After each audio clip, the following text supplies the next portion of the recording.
Hello everyone, welcome back to my YouTube channel वांगशा नयन emotions. I hope आप सब अच्छे हो। अच्छे नहीं तो हो जाओ यार। चलिए गाइस, आज के पार्ट को स्टार्ट करते हैं। लास्ट पार्ट में हमने देखा था कि जियांग चेंग को सारी सच्चाई पता चल गई थी। उसे नहीं मालूम था कि उसकी बहन के साथ इतना बुरा हुआ है। अगर उसे मालूम होता तो वो सवाल करता, उसे ढूंढता, कोशिश करता, लेकिन उसे इस बारे में कुछ पता ही नहीं था। और वांग जी अब तक सोचता आ रहा था कि सारी फैमिली को सारी सच्चाई पता है, लेकिन कोई उसकी मदद नहीं करना चाहता। आज उसे भी पता चला कि उनके फादर ने किसी को कुछ बताया ही नहीं है, क्योंकि इस बारे में बात सिर्फ और सिर्फ वी चांगसे से ही हुआ था और किसी से नहीं।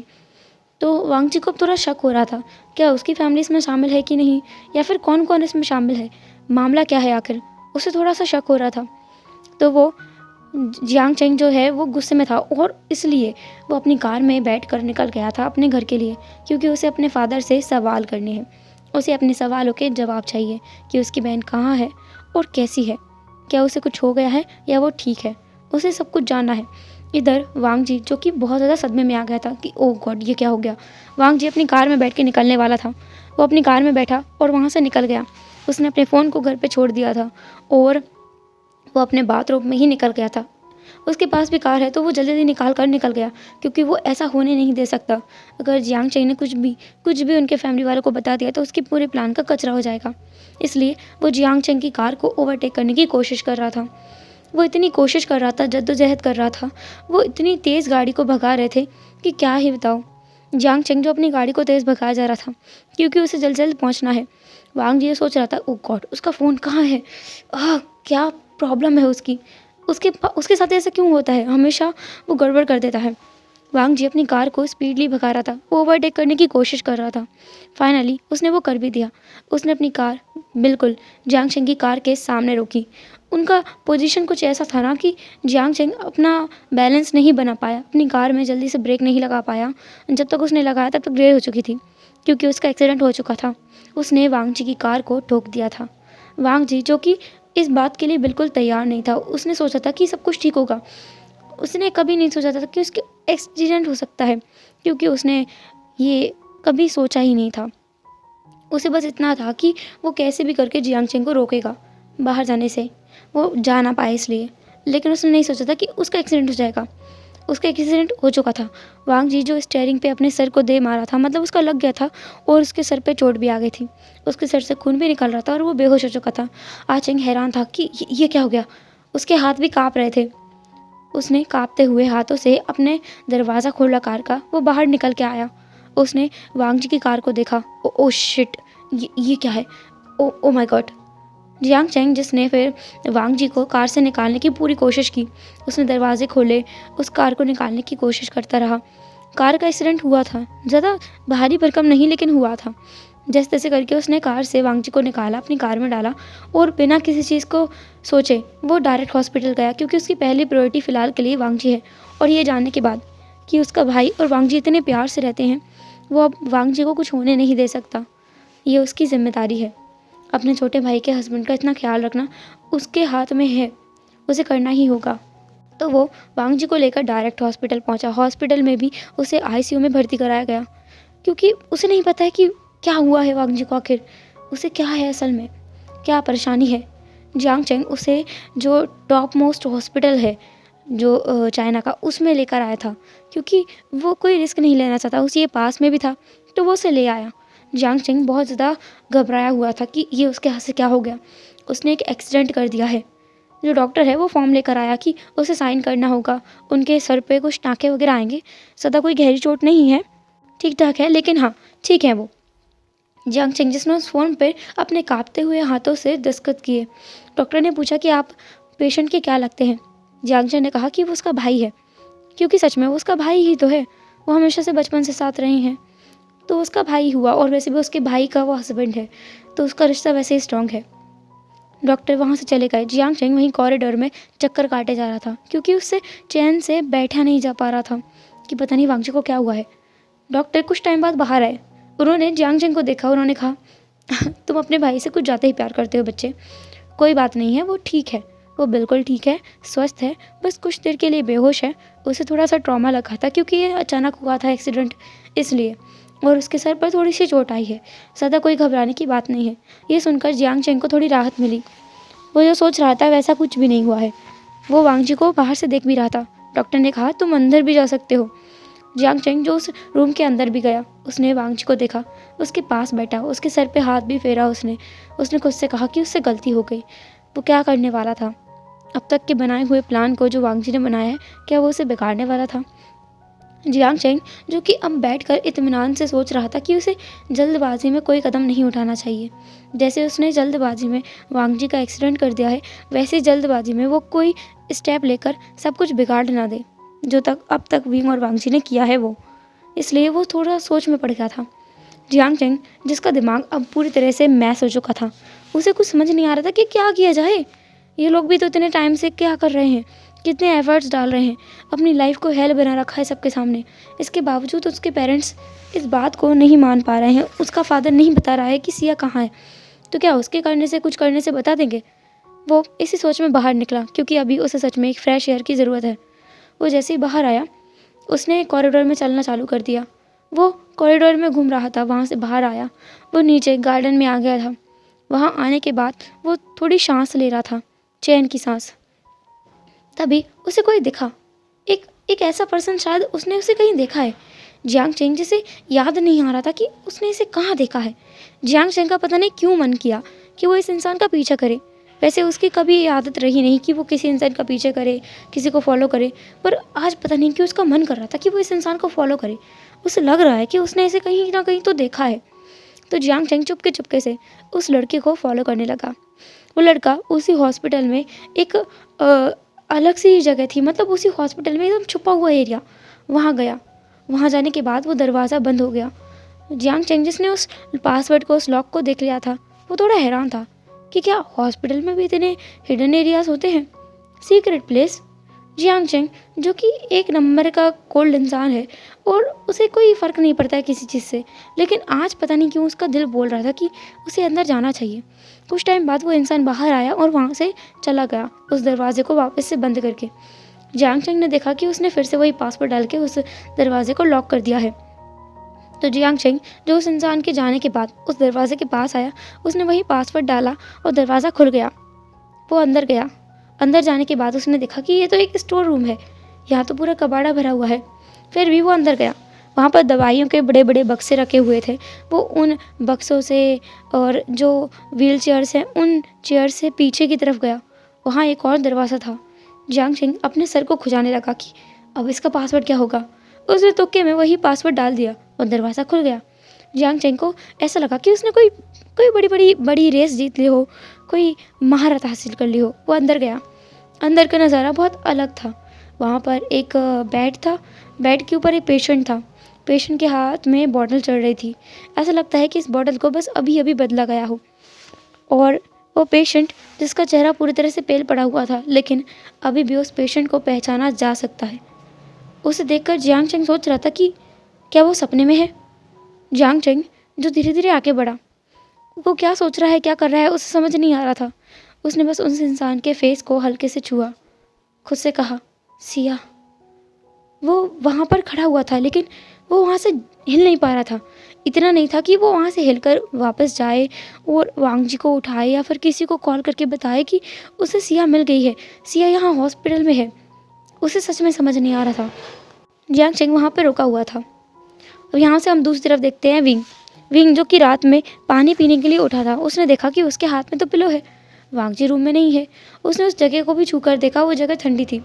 इसका मतलब वहाँ पर सोने वाला इंसान बहुत पहले ही जागकर यहाँ से जा चुका है। विंग जिसने वांग जी को आवाज़ भी लगाई, उसने सोचा कि वांग जी शायद पानी पीने के लिए किचन में गया होगा, तो विंग खुद भी किचन में उठकर आ गया। वहाँ पर कोई नहीं था। उसने पूरे घर को छानना स्टार्ट कर दिया। दरवाज़ा खुला हुआ था क्योंकि वांग जी जल्दबाजी में सब कुछ भूल गया था। और उसने देखा कि वहाँ पर जो वांग जी को और विंग के स्लीपर्स हैं, क्योंकि उनका पैर का साइज़ बिल्कुल सेम है, तो एक स्लीपर विंग की यहाँ पर मौजूद है और दूसरी वांग जी की। ऐसा लगता है वांग जी जल्दबाजी में दूसरी स्लीपर्स पहन गया है। विंग को घबराहट हो रही थी। उसका दिल बैठा जा रहा था कि कुछ तो गड़बड़ है, कुछ ना कुछ तो गड़बड़ है। विंग जिसने अपने फ़ोन को ढूंढा, उसने फ़ोन लगाया वांग जी के फ़ोन पर। उसका फ़ोन वहीं बजने लगा। विंग जो कि जानता है कि वांग जी के पास में स्मार्ट वॉच भी है, तो उसने स्मार्ट वॉच पे फ़ोन लगाया, वह भी वहीं पे बजने लगी। विंग जिसने वांग जी की कार में ट्रैकर लगाया हुआ है, तो उसने उसको सर्च मारा। उसे पता चला कि उसकी कार एक हाईवे पर अटकी हुई है, वहीं पर उसका सिग्नल जाके बंद हो गया है। तो विंग जिसने अपनी कार को उठाया, अपने कपड़े चेंज किए, वो जल्दबाजी में अपने बाइक को लेकर वहाँ से निकला, जो कि वांग जी की बाइक है, वो उसे लेकर वहाँ पहुँच गया। वहाँ जाने के बाद उसने देखा कि वांग जी की कार वहाँ मौजूद है। वो उसे दूर से देख पा रहा था। जैसे ही वो उसके करीब गया, उसे एहसास हुआ कि ओ गॉड, इस कार का तो एक्सीडेंट हुआ है। वो देख पा रहा है अच्छे से, जिस कार ने ठोका है वहाँ कोई भी नहीं है। आसपास देखने पर उसे कुछ महसूस नहीं हुआ। उसने कार के अंदर भी देखा, वहाँ पर काफ़ी सारा खून भी गिरा हुआ है। उस कार के बाहर भी खून है और एक हिस्से पर आकर वो खून बंद हो गया है, जैसे कि उसे कोई अपने साथ ले गया हो ऐसा। विंग का दिल बहुत घबरा रहा था। उसने अपने कांपते हुए हाथों से ही मिसेस लान को फ़ोन लगा दिया। रात के अभी लगभग 2:30 बज रहे थे। वो इतने टाइम पर फ़ोन लगाया गया था, तो उसकी मॉम ने फ़ोन नहीं उठाया। विंग ने बारी बारी से सबको फ़ोन लगाया। उसने हाईकॉन को फ़ोन लगाया। हाईकॉन किस्मत से समय जागा हुआ था, क्योंकि जो शाम को हुआ उसके बाद तो उसका ऐसा था कि वो क्या करे। वो बहुत दुखी था, लेकिन उसने फिर भी फ़ोन को देखा और उठा लिया कि विंग इतनी रात में क्यों फ़ोन कर रहा है। जैसे ही हाईकॉन ने फ़ोन उठाया, विंग की वहाँ से काँपती हुई आवाज़ आई, वांग जी, वांग जी, वांग जी। वहाँ से लांस एजेंट जो थे, उन्होंने कहा क्या हुआ है, बोलो। विंग जिसने कहा वो नहीं मिल रहा है काका, वो नहीं मिल रहा है। फिर विंग जिस ने सारी सच्चाई बता दी कि वो दोनों घर पर थे। घर के बाद में वांग जी आधी रात को कहीं गायब हो गया। उसके बाद उसने ट्रैकर की मदद से वांग जी की कार को ढूंढ निकाला। मतलब वो खुद की कार है तो खुद की कार को ढूंढ निकाला। उसे पता चला कि वो सुनसान रास्ते पर है। उसने आकर देखा तो वो हाईवे पर ऐसी पड़ी हुई है जैसे उसका एक्सीडेंट है। हाईकॉन जो कि जल्दबाजी में अपने घर पर उठ गया था, उसने अपने पेरेंट्स को भी उठा दिया, सब लोगों को उसने ऐसे उठा दिया था अचानक से। उसके बाद वो खुद भी अपनी कार में वहाँ आया। वहाँ पर मिस्टर लान और जो लान सचन है वो दोनों ही आ गए थे। लान को इनको भी बुला लिया गया था। पूरी फैमिली ऐसे परेशान होने लगी थी कि वांग जी कहाँ गायब हो गया, वो भी बिना बताए। विंग की हालत इधर बहुत ख़राब हो गई थी। वो भूल गया था कि वो नाटक कर रहे थे। अभी के लिए कुछ नज़र नहीं आ रहा है। उसे बस इतना नज़र आ रहा है कि उसे बस वांग जी को पता करना है कि वो ठीक है कि नहीं, वो कहाँ है, कैसा है, ये पता करना है। वो रो रहा था। मिसेस लान और मिस वी दोनों उसे संभाल रहे थे कि बेटा कुछ बात नहीं है, कुछ नहीं हुआ है, तुम चिंता मत करो। वो दोनों उसे संभाल रहे थे। उसे अपने घर पर लेके गए। हाईकॉन जिसने कहा कि वो विंग के घर पर ना एक बार चेक करके आता है कि कहीं वहाँ तो कुछ क्लू नहीं है। विंग ने अपनी जो चाबियाँ हैं वो उसे दे दी थी। हाईकॉन विंग के घर पर गया। उसने भी वो सेम नज़ारा जो जियांग चिंग ने देखा था वो सब कुछ देखा। उसे समझ आया कि कुछ तो गड़बड़ है इन दोनों के बीच में। ये वैसा नहीं है जैसे ये दोनों दिखाते हैं। लेकिन उसने आने से पहले सब कुछ साफ़ कर दिया था। सारा डेकोरेशन हटा दिया था, सारे फूल पत्ती कचरे के डब्बे में पटक दिए थे। वो फिर बाद में वहाँ से वापस आया। उन लोगों को ढूंढते ढूंढते पूरी रात हो चुकी थी। उन्होंने वहाँ पे सीसीटीवी कैमरास भी ढूंढ निकाले, लेकिन वहाँ पर उसकी कोई फुटेज नहीं थी। मतलब ऐसा था कि जिस एरिया में एक्सीडेंट हुआ वहाँ का कोई भी फुटेज नहीं है। आसपास कोई कैमरा था ही नहीं, जो थे उसमें फुटेज आई नहीं, क्योंकि वहाँ पर रोड की नहीं दुकान की फ़ोटोज़ थी। उन्हें ढूंढते ढूंढते सुबह के 6 बज चुके थे, लेकिन वो मिला ही नहीं। विंग जिसने फाइनली सोच लिया कि उसे सच बता देना चाहिए, तभी उसके फ़ोन पर एक नोटिफिकेशन आया, जो कि असल में जियांग चेंग के फ़ोन से आया था। उसमें लिखा हुआ था, विंग ये मैं हूँ, वांग जी, ये हॉस्पिटल का एड्रेस उसने बता दिया था। विंग जो बिना किसी को कुछ भी बताए, बिना किसी को कुछ बताए और बिना किसी को पता लगे वहाँ पहुँच गया था। विंग कुछ ही टाइम में उसी हॉस्पिटल में भागते भागते आया था। वो कॉरिडोर में भी भाग रहा था और रूम के अंदर भी भागते भागते आया। एक नर्स जो कि अभी अभी वांग जी के जो ड्रिप है ना उसे निकाला था, और वो उसके पास में वो उसे मेडिसिन देख रही थी, मतलब दे रही थी। वांग जी अपने सर पे हाथ लगा के उस लड़की से बात कर रहा था। विंग जैसे ही अंदर आया, वो भागते हुए वांग जी के पास आया। उसने वांग जी को जोर से हक कर लिया। उसने कहा, लैनसन तुम ठीक तो हो ना? मैं कितना डर गया था, मुझे कितना कितना कितना डर लग रहा था। तुम ठीक तो हो ना? तुम्हारे सर पे चोट, हाथ में भी चोट, इतनी चोट कैसे आई? तुम्हारा एक्सीडेंट हुआ था, तुम्हारी कार मुझे रास्ते में मिली थी। तुम कहाँ थे पूरी रात? तुमने मुझे कॉल नहीं किया, मैसेज नहीं किया, तुम बाहर क्यों गए थे इतनी रात को, बिना बताए, बिना इन्फॉर्म किए? तुम अपना फ़ोन क्यों नहीं ले गए? तुम अपनी वॉच क्यों नहीं ले गए? तुम्हें मुझे जगाना चाहिए था, हम साथ जाते। तुम कहाँ जा रहे थे? क्या तुम्हें सिया के बारे में कुछ पता चला? कहाँ है वो, बताओ। वांग जी इसने विंग के माउथ के ऊपर अपने हाथ रख दिए। उसने कहा, बस करो विंग, हॉस्पिटल है और मैं थका हुआ हूँ, अभी अभी जागा हूँ, थोड़ा शांत रहो। वो नर्स इन दोनों को देख रही थी। उस नर्स ने कहा, सर ये हॉस्पिटल है, आपको ज़्यादा शोर नहीं करना चाहिए। वांग जी ने कहा, मैंने भी यही कहा था अभी उससे। वांग जी इस बार कोल्ड था। वो लड़की थोड़ा डर गई कि ये क्या हुआ अचानक से। वांग जी ने फिर कहा, आपका हो गया तो आप जा सकती हैं। वो लड़की फिर वहाँ से पैर पटकते हुए चली गई, क्योंकि सच में वो वांग जी को सेड्यूस करने की कोशिश कर रही थी। वांग जी ने विंग के माउथ से हाथ को हटाया और उसे अपने पास बिठाया। फिर उसने रात का इंसिडेंट बताया कि जब विंग सो गया था आधी रात को, जो जियांग चेंग है उसका फ़ोन भी आया था, और फ़ोन आने के बाद क्या क्या हुआ, वो कैसे कैसे गए, और पता नहीं जियांग चेंग वहाँ आया क्यों था, ये उसने नहीं बताया। लेकिन फिर बाद में उसे सारी चीज़ें पता चलने के बाद वो वहाँ से जा रहा था। उसे नहीं पता कि ऐसा क्यों हो रहा है, उनके साथ में उनकी लाइफ इतनी मेस्ड अप क्यों है। विंग जिसने कहा कि आचिंग कहाँ है, उसका फ़ोन तुम्हारे पास क्यों है। वांग जी ने कहा कि आचिंग का फ़ोन उसके पास है क्योंकि आचिंग उसे हॉस्पिटल लेकर आया था। लेकिन आचिंग तो घर गया होगा ना, उसने सबको नहीं बताया उसके बारे में। विंग ने कहा, बताएगा तो तब ना जब वो घर जाएगा, वो हमें दिख ही नहीं रहा है, तुम और वो दोनों गायब हैं, और उसके ऊपर किसी ने ध्यान ही नहीं दिया क्योंकि तुम्हारी कार। आचिंग कहाँ है, आचिंग कहाँ है वांग जी। वांग जी ने कहा कि उसे नहीं पता है कि जियांग चेंग कहाँ है, उसने नहीं देखा है कहाँ है वो। विंग जो थोड़ा घबरा गया था, उसे लग रहा था कि क्या उसका भाई भी गायब हो गया है, जैसे जिस मिस्टीरियस तरीके से उसकी बहन गायब हो गई थी, क्या उसका भाई भी गायब हो गया है। विंग को ऐसा लग रहा था, उसके दिल में एक अजीब सी फीलिंग हो रही थी। ऐसा लग रहा था कि कुछ तो गलत होने वाला है, उसे रोकना होगा, कुछ तो गलत होने वाला है, ऐसा हो रहा है। वांग जी वहाँ से उठना जा रहा था। विंग ने कहा कि रुको, हमें हमें यहीं देखना होगा। हाँ, हॉस्पिटल की फुटेज, हम वहाँ की सीसीटीवी फुटेज चेक कर सकते हैं। किसी और को बताने से पहले हमें चेक करना चाहिए, क्योंकि पिछली बार जैसे हमने सबको बता के सारा काम किया था तो सारे सबूत ही गायब हो गए थे। इवन उस रेस्टोरेंट की जिसमें हमने सिया को देखा था, उसकी फुटेज भी गायब हो गई थी। वांग जी, तुम्हें याद है ना। वांग जी जिसने हाँ में अपना सिर हिला दिया। वो दोनों ही हॉस्पिटल स्टाफ के पास गए, क्योंकि वो दोनों का नाम बहुत बड़ा है, क्योंकि वो इतने बड़े रिच फैमिली से बिलोंग करते हैं, तो कौन उन्हें मना कर सकता है। उसके पूरे फाइल्स को उन्होंने निकलवा लिया था। कल रात की पूरी फुटेज को विंग और वांग जी इत्मीनान से बैठकर देख रहे थे। उनके पास टाइम नहीं है, लेकिन उन्हें तो ये देखना ही पड़ेगा। विंग ने वो टाइम देखा जब जियांग चेंग उसे लेकर आया था, उसके बाद कैसे वो काँप रहा था, पूरे कॉरिडोर में चक्कर काट रहा था। फिर बाद में डॉक्टर से उसकी बात हुई, वो रूम के अंदर गया, बाद में वहाँ से वो घूमने लगा। उसके बाद वो गार्डन में गया था। गार्डन के बाद से कोई भी फुटेज उसके मतलब उस सीसीटीवी फुटेज में नहीं थी। तो विंग को लगा कि गार्डन से ही कुछ हुआ है। विंग और वांग जी दोनों गार्डन में पहुँचे। वांग जी काफ़ी हद तक ठीक है, लेकिन उसके सर में सच में चोट आई है, तो उससे चलते भी नहीं बन रहा था। मतलब पैर में तो कुछ नहीं हुआ, लेकिन हाथ में ज़रूर चोट आई है। विंग ने कहा था उससे कि वो बैठ जाए अपने कमरे में, मतलब जो उसका वार्ड है उसमें जाके बैठ जाए, लेकिन नहीं, वो तो जाएगा भाई ढूंढने के लिए, क्योंकि जियांग चेंग जो गायब हुआ है, तो वो दोनों ढूंढ रहे थे। पूरी जगह अच्छे से छान लेने के बाद भी उन्हें कुछ भी हासिल नहीं हुआ, कुछ भी नहीं मिला। विंग जो थक हार कर एक जगह पे आकर बैठ गया था। वहाँ पर बहुत सारे कार्टून्स रखे हुए थे, जो कि शायद खाली थे। तो विंग जैसे ही उनसे टिका, वैसे ही वो कार्टून्स नीचे गिर गए। एक ज़ोर की आवाज़ भी हुई थी वो उन कार्टून्स के गिरने से, लेकिन विंग जिसने कहा, ओ शिट, ये क्या हो गया। विंग उन कार्टून्स को उठा के रख रहा था वापस, तभी उसका हाथ किसी चीज़ पर टच हुआ। वो कोई बोर्ड था शायद। उसने देखा कि यहाँ कौन सा बोर्ड है।